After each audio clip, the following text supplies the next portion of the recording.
ଏଠି ଇତିହାସ ହଉଛି ବହୁତ ବଡ ବଡ ଫିଲ୍ମ ଆଜ୍ଞା ମୁଁ 25 ବର୍ଷରେ ଦେଖିଛି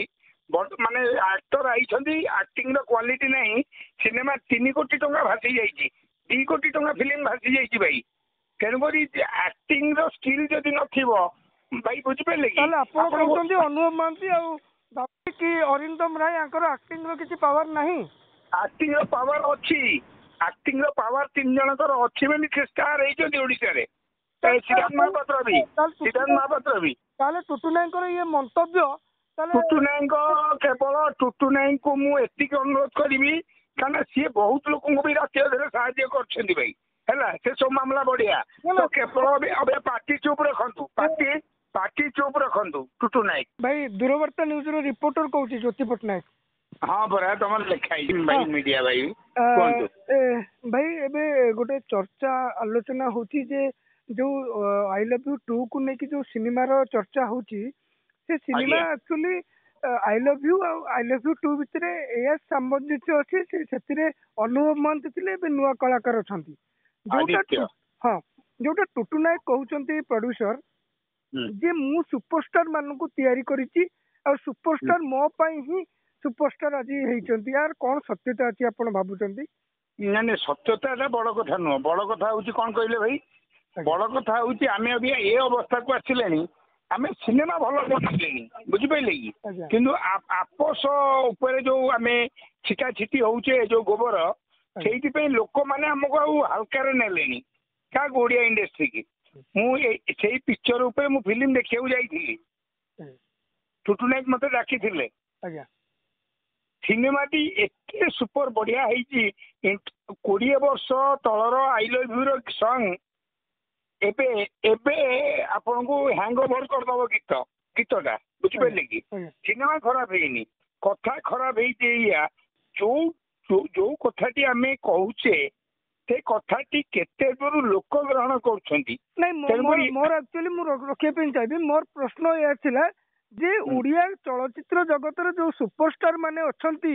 ତାଙ୍କୁ କଣ ଟୁଟୁ ନାୟକ ତିଆରି କରିଛନ୍ତି ସେ ଅରିନ୍ଦମ ହୁଅନ୍ତୁ ବାବୁସାନ ହୁଅନ୍ତୁ କି ଅନୁଭବ ମହାନ୍ତି ହୁଅନ୍ତୁ ଆପଣ କେବେ ତାଙ୍କୁ ପଚାରୁଛନ୍ତି କି ବାବୁସାନ ଅନୁଭବ ଅରିନ୍ଦମକୁ ପଚାରୁଛନ୍ତି କି ଆପଣ କେବେ କିଏ ଶୁଣନ୍ତୁ ମାନେ ତାଙ୍କଠୁ ଟିକେ ନିଅନ୍ତୁ ଇଣ୍ଟରଭ୍ୟୁ ନା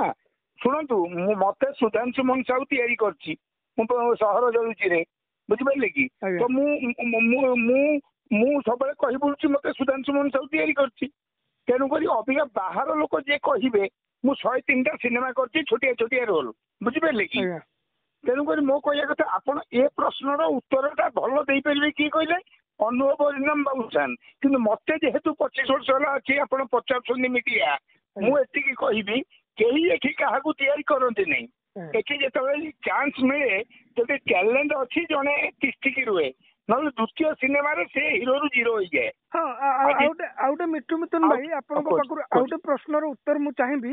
ଯେ ଯଦିଓ ଆପଣ ସିନେମା ଦେଖିବା ପାଇଁ ଯାଇଛନ୍ତି ଆଉ ଆପଣଙ୍କ ମତରେ କହୁଛନ୍ତି ବହୁତ ବଢିଆ ସିନେମା ହେଇଛି ଆଉ ବହୁତ ବଢିଆ ସଙ୍ଗ ବି ଆପଣ ଶୁଣିକି ଆସିଲେ ଇଣ୍ଟରଭାଲ ସେପଟକୁ ଫିଲ୍ମ ଭଲ ଲାଗୁଛି ଯାହା ଆମେ କାଲିର ଚିତ୍ର ଯଦି ଆପଣଙ୍କ କାଲିର କଥା ମୁଁ ଯଦି ଆପଣଙ୍କୁ କହିବି ମନୋଜ ମିଶ୍ର ମାଇଣ୍ଡ ଗେମ୍ ର ପୁରା ଟିମ୍ ଯାଇଥିଲେ ଆଉ ଯାହା ମନ୍ତବ୍ୟ ତାଙ୍କର ଆସୁଛି ପୁରା ସିନେମା ପୁରା ଖରାପ ହେଇଛି ସେ ମନ୍ତବ୍ୟ ଦଉଛନ୍ତି ଟୁଟୁ ନାୟକ ବସନ୍ତ ନାୟକଙ୍କର ତାଙ୍କ ଇଜ୍ଜତ ମାଟିରେ ମିଶଉଛନ୍ତି ଏକଥା ବି ସେ କହୁଛନ୍ତି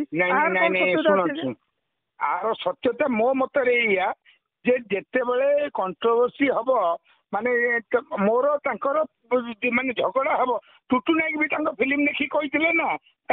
ଡିଜାଷ୍ଟର ଫିଲ୍ମ କହିଥିଲେ ନା କହିନଥିଲେ ମନୋଜ ମିଶ୍ରକୁ ତେଣୁକରି ଇଏ ସିନେମା ଭଲ ହେଲେ ବି ମନୋଜ ମିଶ୍ର ଦେଖିକି କେବେ କହିବେ କି ଆପଣ ଶୁଣନ୍ତୁ ଆପଣ ଯଦି ମତେ ଭଲ ନ କହିଛି ମୋର ଏବେ ଭିତରେ ବାଜି ବାବାଜୀ ଚୋରି ହେଇଯାଇଛି ଅନ୍ୟ ଜଣେ ଯାଇ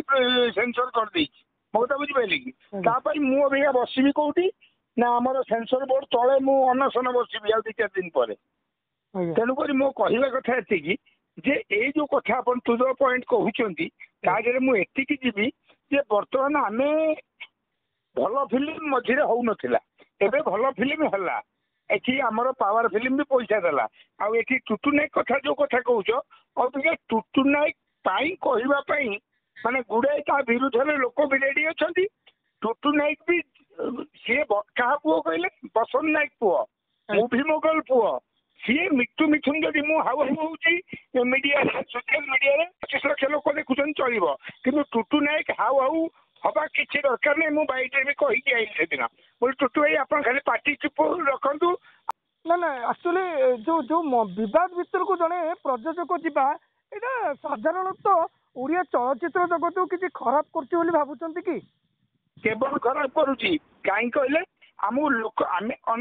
ମାର୍କେଟ ଉପରେ ଏବେ 4 କୋଟି ଲୋକଙ୍କ ସାଙ୍ଗରେ ସୋସିଆଲ ମିଡିଆ ଆପଣ ମାନେ ମତେ ହିରୋ କରିଛନ୍ତି ବୋଲି ମିଠୁ ମିଥୁନକୁ ମୁଁ ଯୁଆଡେ ଯାଉଛି ଲୋକ ବି ଏଇ କଥା ପଚାରୁଛନ୍ତି ଭାଇନା କଣ କହିଲେ ଯେ ତମ ଇଣ୍ଡଷ୍ଟ୍ରି ଏ ଅବସ୍ଥା କଣ ଏମିତି କଣ ହଉଛି ତାପରେ ଲୋକ କମେଣ୍ଟରେ କୋଉ ଲେବୁଲରେ ଗାଳି ଦଉଛନ୍ତି ତ ସେଇଟା ଗୋଟେ ମାନ ସମ୍ମାନ ହାନି ଘଟୁଛି ଆମର। ମୁଁ ଏତିକି କହିବି କେବଳ ଗୁଡାଏ କଥା କହିବିନି ମୁଁ ଗୋଟେ କଥା କହିବି ଆପଣ ମିଡିଆ ଯାଏ ଟୁଟୁ ଭାଇ ଖାଲି ପାଟି ଚୁପ୍ କରୁ ତା ସିନେମା କଥା କହିବ ପାଟି ଚୁପ୍ କରିଥିଲେ ଅବିକା ଆହୁରି 50ଟା ହଲ୍ ବି ମିଳିଥାନ୍ତା ଆମକୁ କିଛି ଅସୁବିଧା ନାହିଁ। ନାଇଁ ଯୋଉ ଓଡିଆ ଚଳଚ୍ଚିତ୍ରକୁ ଲୋକମାନେ ଧୀରେ ଧୀରେ ମାନେ ଲୋପ ପାଇବାକୁ ଗଲାଣି ଲୋକମାନେ ଆଉ ଓଡିଆ ଚଳଚ୍ଚିତ୍ରକୁ ଭଲ ପାଉନାହାନ୍ତି।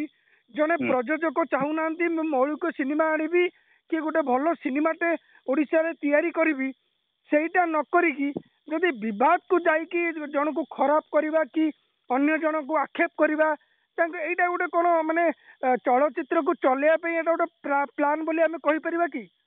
ନାଇଁ ଚଳଚ୍ଚିତ୍ରକୁ ଅବିକା ଆପଣ ଯଦି 50 ଲକ୍ଷ ଟଙ୍କା ଲଗେଇବେ ତ ଆଡଭର୍ଟାଇଜ ରାମା ଦାବା ଚ୍ୟାନେଲରେ ବସିଲେ 3 ଲକ୍ଷ 2.5 ଲକ୍ଷ ନେଉଛନ୍ତି ଜମା ପ୍ରଚାର ହେଇପାରିବନି। କିନ୍ତୁ ମୁଁ ଗୋଟିଏ କଥା କହିବି ବର୍ତ୍ତମାନ କଣ୍ଟେଣ୍ଟ ଅବେ ବାବୁସାନ କଲା ପାୱାର ତା ଦେହରେ 2 କୋଟିରୁ 2.5 କୋଟି ଟଙ୍କା ନେଇ ଘରକୁ ପଳେଇଲା ଭାଇ ବୁଝିପାରିଲେ କି ଆଜି କଣ୍ଟେଣ୍ଟ ହିରୋ ହେଲେ ହବ ନାହିଁ ତା ସାଙ୍ଗରେ ପ୍ରଚାର ପ୍ରସାର ଦରକାର ଭାଇନା କିନ୍ତୁ ପ୍ରଚାର ପ୍ରସାର ଏମିତି ହବା ଉଚିତ ନୁହଁ। ମୁଁ ଜାଣିବାରେ ମୋ ମତ 25 ବର୍ଷର ଏକ୍ସପିରିଏନ୍ସ ଯେ ବର୍ତ୍ତମାନ ସମୟ ଆଇଛି ଆମକୁ ଗୋଟିଏ ଜିନିଷ ଆମ ପାଖରେ ନାହିଁ ଆମ ପାଖରେ କଳିଙ୍ଗ ଷ୍ଟୁଡିଓ 200 କୋଟି ଟଙ୍କାର ହେଇସାରିଲାଣି ହେଲା କିନ୍ତୁ ଏବେ ଆମ ପାଖରେ ଥିଏଟର ନାହିଁ ହଲ୍ ନାହିଁ ତ ହଲ୍ ପାଇଁ କହିବା ଲୋକ କମିଗଲେଣି ଯେ ଆମକୁ 314 ବ୍ଲକରେ 314ଟା ହଲ୍ ଦରକାର କେହି କହୁନାହାନ୍ତି ଆଜ୍ଞା। ମୁଁ କିରୋସିନ ଢାଳି ଯାଇଥିଲି ନବୀନ ନିବାସ ଆଗରେ ଆଜ୍ଞା ଆପଣ ଜାଣିଥିବେ ଯଦି ମିଡିଆ ଯେମିତି ଆପଣ କହୁଛନ୍ତି ଯେ ଏତେ ସାକ୍ରିଫାଇସ କରିଛନ୍ତି ଆପଣ ବହୁତ ସାରା 100 to 120 ସିନେମା କରିଛନ୍ତି ତ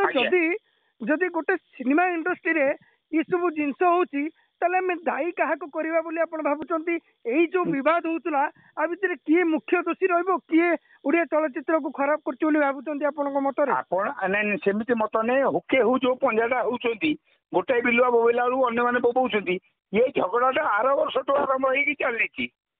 ମାନେ ମୁଁ ପଦେ କହିଦେଲି ତ ସିଏ 2 ପଦ ଆମ ନାଁରେ କହିବେ ଏମିତି ଅବିକା ଗୋଟିଏ କଥା ଯେ ସମସ୍ତେ ଗୋଟାଏ ଅମ୍ବ୍ରେଲା ତଳକୁ ଆସିକି ଫିଲ୍ମ ଇଣ୍ଡଷ୍ଟ୍ରି ଆମ ଫିଲ୍ମ ଇଣ୍ଡଷ୍ଟ୍ରି ବୁଝିପାରିଲେ କି କାରଣ ଆମର ଏଠି ସବୁ ନାଟର ଗୋବର୍ଦ୍ଧନ ହଉଛନ୍ତି ଚ୍ୟାନେଲ ବାଲା ଯୋଉ ସିନେମା କରୁଛନ୍ତି 12-15 ଲକ୍ଷ ଟଙ୍କାରେ ସେମାନେ ଚାହୁଁନାହାନ୍ତି ଫିଲ୍ମ ବଡ ହଉ ଭାଇନା ବୁଝିପାରିଲେ କି ତେଣୁକରି ସିଏ ବି ଟିକେ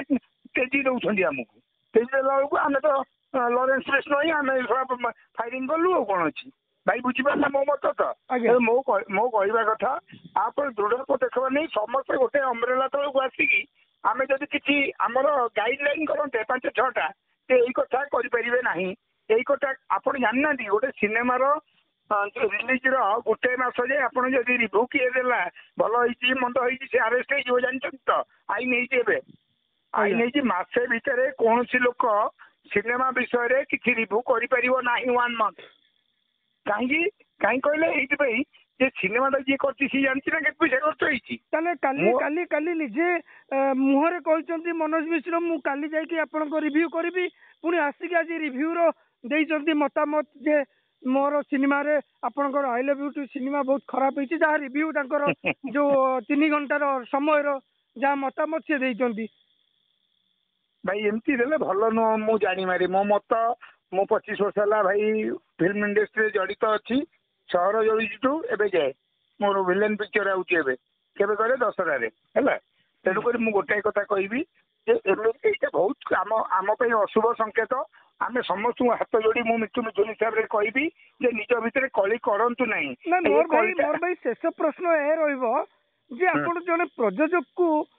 ମାନେ ଫିଲ୍ମ ପାଇବା ପାଇଁ ସପୋର୍ଟ କରୁଛନ୍ତି ନା ଓଡିଆ ଚଳଚ୍ଚିତ୍ରକୁ ସପୋର୍ଟ କରୁଛନ୍ତି ଯୋଉ ମତାମତ